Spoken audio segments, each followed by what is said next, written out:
जय हिंद, जय भारत। आज के वीडियो हम करेंगे क्लास 12 केमिस्ट्री के चैप्टर अमाइंस ऑर्गेनिक केमिस्ट्री के कुछ important previous year question. Paper का टाइम बहुत नज़दीक है, 7 मई को हमारा केमिस्ट्री का पेपर है। तो आज अगर हमारा 19 तारीख हो गई है, करीबन बेटा 17-18 दिन रह गए।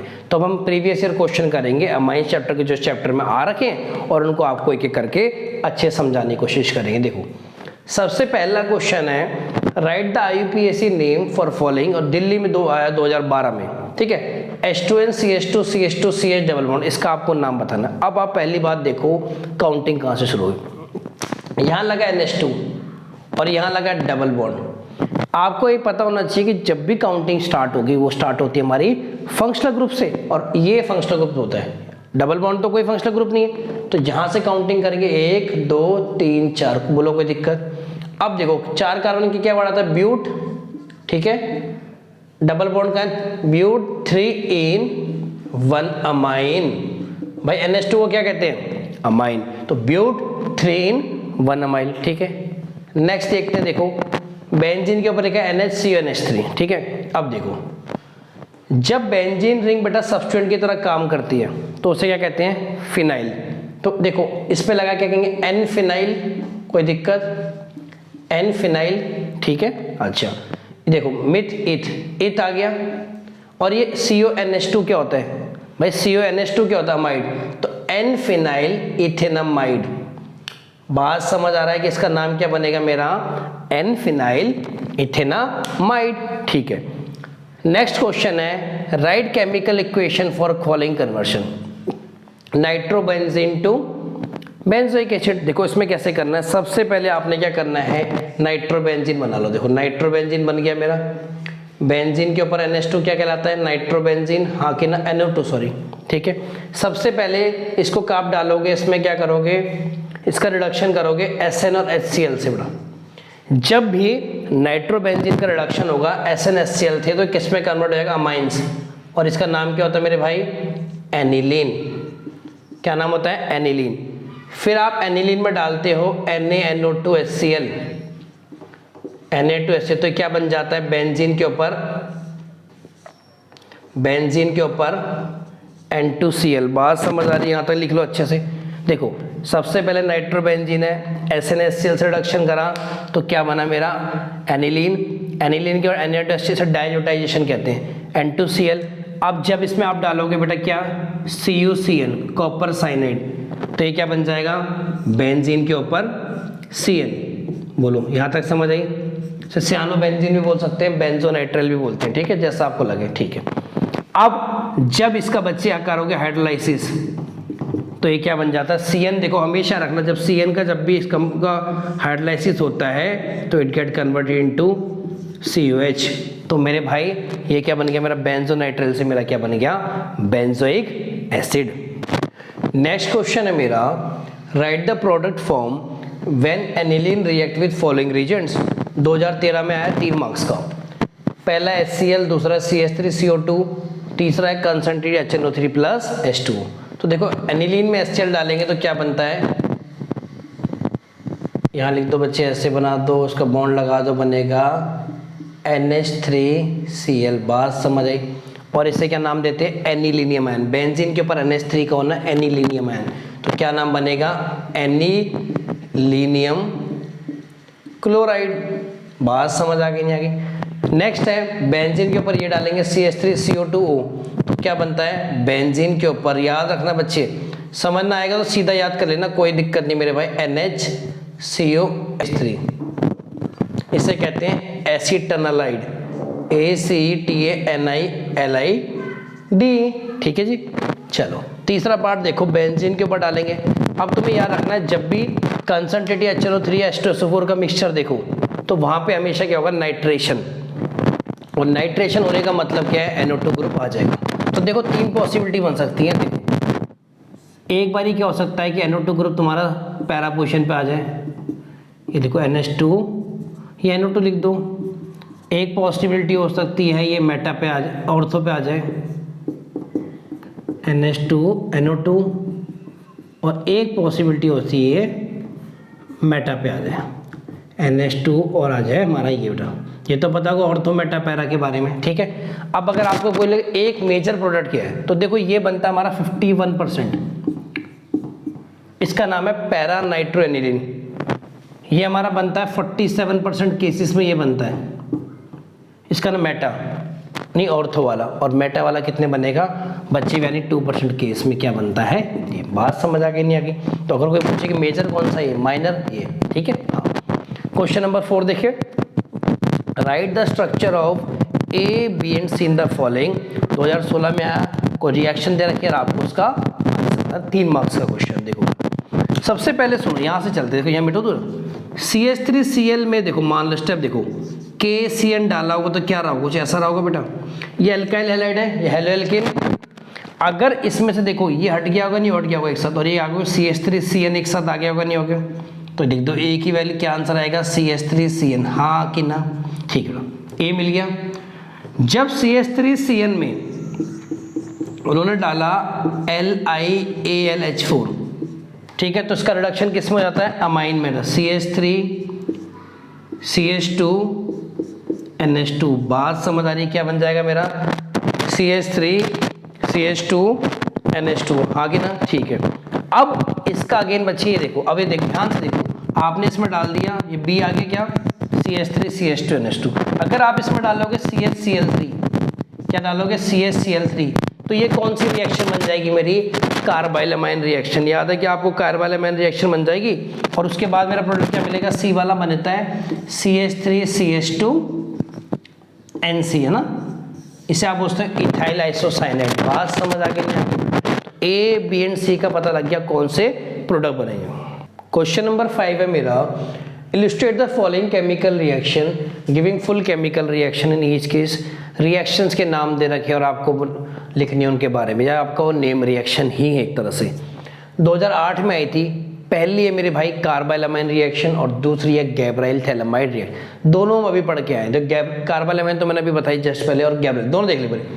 कार्बाइलमाइन में क्या होता है, कोई भी प्राइमरी अमाइन, कोई भी प्राइमरी अमाइन मतलब 1 डिग्री वाला अमाइन जब CHCl3 रिएक्ट करता है, CHCl3 क्या होता है आपका क्लोरोफॉर्म और अल्कोहलिक KH के प्रेजेंस में, तो ये क्या देता है बेटा RNC plus KCl plus H2, ये याद करना बस, ठीक है। ये होगी कार्बन। दूसरी क्या है गैब्राइल थैलामाइड, ये बड़ी इंपॉर्टेंट। सबसे पहले तुम्हें थैलामाइड का स्ट्रक्चर आना चाहिए। देखो थैलामाइड में क्या, एक बेंजीन रिंग बना दोगे, ऊपर भी लिख दोगे CO, नीचे भी CO और NH अटैच कर दोगे। बेंजीन रिंग, इधर CO इधर CO इधर NH, ठीक है। अल्कोहलिक KH रिएक्शन कराई इन प्रेजेंस ऑफ H2, तो बेटा CO देखो, N के साथ देखो, ये देखो क्या होगा, ये H और OH मिला के H2 हट जाएगा, नहीं हटेगा, बोलो यार, ये वाला H मिला के और ये वाला OH मिला के H2 हो जाएगा और K इसकी जगह आ जाएगा, आया। फिर इसमें दोबारा एल्काइल हाइड्राइड की रिएक्शन कराई, एल्काइल हाइड्राइड, तो माइनस Ki हट जाएगा। देखो यहाँ से क्या होगा, ये वाला K और ये वाला Ki हट जाएगा और ये इसके साथ जुड़ जाएगा। फिर आपने इसका हाइड्रोलाइसिस करा। जब आप इसका हाइड्रोलाइसिस कराएंगे तो बेंजीन पे 2 CH आ जाएंगे ऐसे, उसे हम कहते हैं थैलिक एसिड। मतलब स्टार्ट किया था थैलामाइड से, लास्ट में हमें क्या मिला, थैलिक एसिड प्लस इथाइलामाइन मिला, और ये रिएक्शन मेरी पूरी होगी। बात रटना पड़ेगा बेटा, अगर समझ आए ना, ये तो इंपॉर्टेंट नेम रिएक्शन आपको छोड़ ही नहीं सकते, ठीक है। नेक्स्ट पे चलते हैं, CBSE 2013 में question number 6। It is difficult to prepare pure amines by ammonolysis alkyl halide, why. यार ऐसा क्यों होता है कि अमोनोलाइसिस से हम प्योर अमाइन नहीं बना सकते भाई, प्योर कोई चीज क्यों नहीं होगी, जब उसमें मिक्सचर होगा या कंटामिनेशन होगा। तो यहाँ पे क्या होता है, देखो ammonolysis does not give single amine, but बहुत सारे अमाइन मिलते हैं, खाली एक नहीं मिलेगा, 1 डिग्री मिलेगा, 2 डिग्री मिलेगा, 3 डिग्री मिलेगा, क्वार्टर। देखो अमोनिया RX मतलब कोई भी अल्काइल हैलाइड, यार CH3Cl ले लो, CH3Br ले लो, कोई भी ले लो, 1 डिग्री अमाइन मिला। फिर दोबारा अल्काइल हैलाइड से रिएक्शन करके 2 डिग्री देता है, फिर 3 डिग्री देता है बेटा, फिर 4 डिग्री। अब इतने सारों में से बेटा 1 डिग्री वाला करना बड़ा मुश्किल आता है, जिसकी वजह से हम अमोनोलाइसिस का इस्तेमाल नहीं करते। नेक्स्ट क्वेश्चन है मेरा, state reason for the following. 2011 में भाई, ethylamine is soluble in water whereas aniline is not soluble in water, और सेकंड है primary amines have higher boiling point than tertiary amine. देखो समझो पहले, इथाइल अमाइन बेटा सॉल्युबल क्यों होता है पानी में? पानी में घुल क्यों जाता है? क्योंकि उसमें होती है बेटा इंटरमोलिकुलर हाइड्रोजन बॉन्डिंग। जिसमें इंटरमोलिकुलर हाइड्रोजन बॉन्डिंग होगी पानी में, इसलिए सॉल्युबल हो जाएगा। इथाइल अमाइन देखो यही तो होता है बेटा। इथाइल अमाइन का तुम्हें स्ट्रक्चर बताऊं, देखो ये इथाइल अमाइन C2H5NH2, ये इथाइल अमाइन, ठीक है, तो इसलिए सॉल्युबल होता है। क्या होती है? इंटरमोलिकुलर। यही रीजन लिख के आना एग्जैक्टली। बट एनिलीन नहीं होता। एनिलीन का स्ट्रक्चर देखो, बेंजीन के ऊपर जो होता है NH2, क्या होता है बेंजीन के ऊपर? NH2। अब जो ये वाला पार्ट होता है बेटा, देखो ये वाला पार्ट होता है, ये बहुत ज्यादा हाइड्रोफोबिक होता है। हाइड्रोफोबिक, हाइड्रोफोबिया मतलब पानी से डर। अगर मैं पानी से डरूंगा तो मैं नहाऊंगा नहीं, तो अगर ये पानी से डरेंगे तो क्या पानी में मिक्स होंगे? नहीं मेरे भाई, इसीलिए कहा गया कि ये सॉल्युबल नहीं होता। सेकंड पार्ट है primary amines of higher boiling point than tertiary amines. भाई प्राइमरी अमाइंस का बॉइलिंग पॉइंट ज्यादा क्यों होता है as compare to tertiary amines? देखो इसको रब कर दूं, पहले देखते चलिए जरा। एक प्राइमरी अमाइंस को देखो बेटा, ये है मेरा प्राइमरी अमाइन मान लो, ठीक है, और टर्शियरी अमाइंस क्या है? CH3, ठीक है। अब जिसमें हाइड्रोजन बॉन्डिंग ज्यादा उसमें बॉइलिंग पॉइंट ज्यादा। इसमें हाइड्रोजन बॉन्डिंग है तो बॉइलिंग पॉइंट ज्यादा। क्या इसमें हाइड्रोजन बॉन्डिंग होगी? यार बेटा इसमें तो हाइड्रोजन ही नहीं है भाई, इसमें तो हाइड्रोजन ही नहीं है आपके टर्शियरी अमाइंस में, तो इसका बॉइलिंग पॉइंट क्यों ज्यादा होगा? तो लिखा है ना more the hydrogen bonding more the, जो जितने ज्यादा H होते हैं उतना ज्यादा बॉइलिंग पॉइंट होता है। इसमें H थे नहीं तो इसका बॉइलिंग पॉइंट ज्यादा नहीं होगा। बात समझ आ गई? चलिए नेक्स्ट क्वेश्चन है मेरा, arrange the following in order of increasing basic strength and give reason also. Aniline, para nitro aniline, para toluidine, ठीक है। पहले तो स्ट्रक्चर बनाना है। देखो एनिलीन आपको पता होगा बेंजीन के ऊपर H2, ठीक है। पैरानाइट्रो, नाइट्रो मतलब क्या बताया? NO2। एनिलीन के साथ NO2 लगा, पैरा पे लगा दी। पैराटोल्यूडिन, देखो बेटा एनिलीन तो बनाई है, पैराटोल्यूडिन, टोल्यूडीन में किसकी आवाज आ रही है? टोलिन, देखना तो टोलिन वाला आवाज आ रहा है, तो टोलिन क्या होता है? CH3, तो बन गया पैराटोल्यूडिन। ये तो आपने स्ट्रक्चर बना ली। अब आपको बताना है कि बेसिक स्ट्रेंथ किसकी ज्यादा है, कैसे करना है। देखो मेरी बात सुनो, एक बात देखो, NO2 क्या आपको ये पता है इलेक्ट्रॉन डोनेटिंग ग्रुप होता है? इलेक्ट्रॉन विड्रॉइंग, सॉरी EDG लिख दूं शॉर्टकट में, EDG लिख रहा हूं, इलेक्ट्रॉन नहीं डोनेटिंग नहीं होता ना, मैं EWG इलेक्ट्रॉन विड्रॉइंग ग्रुप होता है। और मिथाइल क्या होता है? इलेक्ट्रॉन डोनेटिंग ग्रुप यानी EDG, ठीक है। सब पे बेटा लोन पेयर है। देखो मेरी बात सुनो, और जिसपे जितना ज्यादा इलेक्ट्रॉन डेंसिटी होगी उतना ज्यादा बेसिक होगा। बेसिक वो होता है जो आसानी से इलेक्ट्रॉन डोनेट कर दे। तो डोनेट कौन करेगा? जिसके सबसे ज्यादा इलेक्ट्रॉन डेंसिटी होगी। अब देखो मिथाइल होता है बेटा, इसका प्लस आई इफेक्ट होता है। क्या होता है? Plus I effect. तो ये क्या करेगा? ये तो अपने इलेक्ट्रॉन डोनेट करेगा, नहीं करेगा अपने। अब इसके पास भी पहले से इलेक्ट्रॉन है, इसने और इलेक्ट्रॉन डोनेट कर दी, तो सबसे ज्यादा बेसिक होगा नहीं होगा? पैराटोल्यूडिन, देखो ठीक है, ये न्यूट्रल है तो इसको बीच में लिख दिया। जरा इसकी बात करो इसकी नाइट्रो एनिलीन की, ये इलेक्ट्रॉन विड्रॉइंग ग्रुप है, जो उसके पास इलेक्ट्रॉन थे ये भी खींच रहा है। NO2 क्या कर रहा है? लिख लो ना कहीं पे, NO2 क्या है? इलेक्ट्रॉन विड्रॉइंग ग्रुप कहते हैं -M इफेक्ट, मेसोमेरिक, खींच रहा है। तो जो इलेक्ट्रॉन उसके पास थे वो भी खींच रहा है, कम हो रहे हैं, तो क्या ये इलेक्ट्रॉन डोनेट कर पाएगा? नहीं मेरे भाई। तो सबसे पहले क्या आएगा? पैरानाइट्रो एनिलीन आएगा, फिर आएगा एनिलीन, और फिर आएगा मेरा पैराटोल्यूडिन। नेक्स्ट क्वेश्चन है मेरा, क्वेश्चन नंबर 9 है, गिव रीजन। 2013 में आया, amines are basic substances while amide is neutral, और सेकंड है aniline is weaker base than cyclohexyl amine. देखो सबसे पहले समझते, धीरे धीरे समझेंगे एक चीज बेटा। देखो ये मैंने एक बना दिया है, क्या? अमाइन, कोई दिक्कत? CH3 CH2 NH2 बना दिया। अच्छा, नाइट्रोजन पे लोन पेयर आएगा, तुम्हें पता है। अब लोन पेयर आएगा तो इलेक्ट्रॉन पेयर डोनेट कर सकता है इजीली अपना, इलेक्ट्रॉन पेयर डोनेट करेगा तो बेसिक होगा। तो ये तो बात सही है कि होता है, पर सवाल है इससे ज़्यादा क्या होता है। अब यहाँ पे मैंने एक अमाइड बना दिया बेटा। देखो अमाइड क्या होता है? जिसमें CO NH2 group, C double bond O NH2 group एक साथ है, वो अमाइड कहलाता है।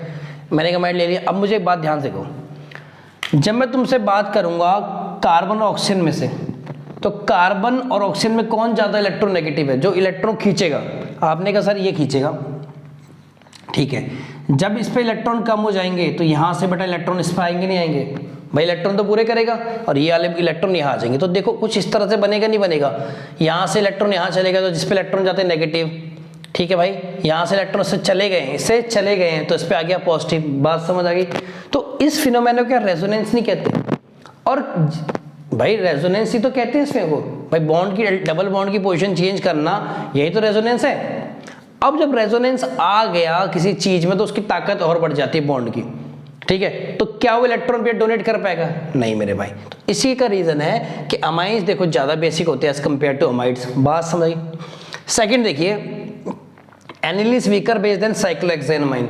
एनिलीन वीकर बेस होता है साइक्लोहेक्सेनमाइन के कंपैरिजन। अगेन स्ट्रक्चर बनाता हूं, ये मेरा है साइक्लोहेक्सेनमाइन। भाई ये तो पता है साइक्लो वर्ड कब जुड़ता है, जब चेन होती है और कोई बॉन्ड नहीं आएगा, इसलिए साइक्लोहेक्साइल अमाइन आ गया। लोन पेयर आ गया मेरे भाई, ठीक है। तो ये डोनेट कर सकता है। अच्छा, हाइब्रिडेशन कौन सी होती है? sp3। तो ये इजीली डोनेट कर सकता है अपना इलेक्ट्रॉन, तो ये बेसिक तो होगा। सवाल दूसरे वाले पे है कि ये देखो एनिलीन से ज़्यादा बेसिक, एनिलीन से ज़्यादा बेसिक क्यों होता है ना। अब एनिलीन देखो, एनिलीन क्यों वीकर बेस है? देखो एनिलीन बनाया, हाइब्रिडेशन कौन सी इस पे? sp2। एनिलीन पे हाइब्रिडेशन sp2 इस कार्बन पे। अब देखो बेटा वही बात जैसे आई, यहाँ पे डबल बॉन्ड आ गया, अगेन डबल बॉन्ड आ गया, तो इस पर रेजोनेंस थी, रेजोनेंस की वजह से तो स्ट्रक्चर बना। अब रेजोनेंस बन गया, इसमें रेजोनेंस, इसमें रेजोनेंस नहीं है। रेजोनेंस बॉन्ड को मजबूत करता है, सही है, पर बेसिक टेंडेंसी को कम करता है। तो जिसमें रेजोनेंस आ रहा है वो लेस बेसिक होगा, जिसमें नहीं आ रहा वो मोर बेसिक होगा। आ गया। नेक्स्ट चलो, an aromatic compound A on treatment with aqueous ammonia and heating form colored compound B, which on heating with Br2 and QH form compound C of molecular formula. Write the structure IUPAC name of A, B and C। 2015 में आया, 3 marks. अब मेरी बात ध्यान से, जहाँ से मैं चलूंगा बेटा ध्यान सुनना। उसने कहा B on heating with Br2 and QH। B को जब Br2 और QH में हीट करा तो C मिला और उसमें नाइट्रोजन आ रहा C में। हॉफमैन ब्रोमामाइड रिएक्शन में ये तो होता है Br2 KH में। और देखो तो मैं ये मानूं कि जो B वाला कंपाउंड अमाइड होगा, B वाला कंपाउंड अमाइड होगा क्योंकि यही हॉफमैन, ठीक है। फिर आपने कहा सर आपको कैसे पता कि ये वाला अमाइड होगा? देखो बेटा यार एक बात देखो, C6H7N आ रहा है, तो C6H6 क्या होता है? बेंजीन, तो उसके लगभग आ रहा है। तो अगर बेंजामाइड लगाना देखना जरा, तो इसका फॉर्मूला यही बनेगा बेटा। देखो C6H7N, बात समझ आई नहीं है बेटा? देखो ये तो खैर C का फॉर्मूला है ना, तो करीबन यहाँ से मुझे पता लग गया कि अगर देखो C6H7N बन रहा होगा इसमें, देखो तो यहीं से तो बन रहा है, ठीक है। तो बेंजामाइड बन गया। बेंजामाइड में Br2 क्या डालोगे तो क्या बनेगा? एनिलीन, ये तो पता है ऑप्शन। अच्छा इससे पहले वाला स्टेप क्या होता भाई? A में जब NH3 डालोगे, तो जब भी याद रखो यार, ये लाइन लिखी है ना, कहाँ गई? तो A में जब NH3 डालेंगे तो इससे पीछे वाला क्या होगा बेटा? वो भी तो एरोमेटिक रहा होगा। तो A, B एंड C का स्ट्रक्चर मेरे पास आ गया। इस वीडियो में करेंगे हम इतना ही, इससे आगे मिलते हैं हम नेक्स्ट वीडियो में। तब तक के लिए जय हिंद, वंदे मातरम।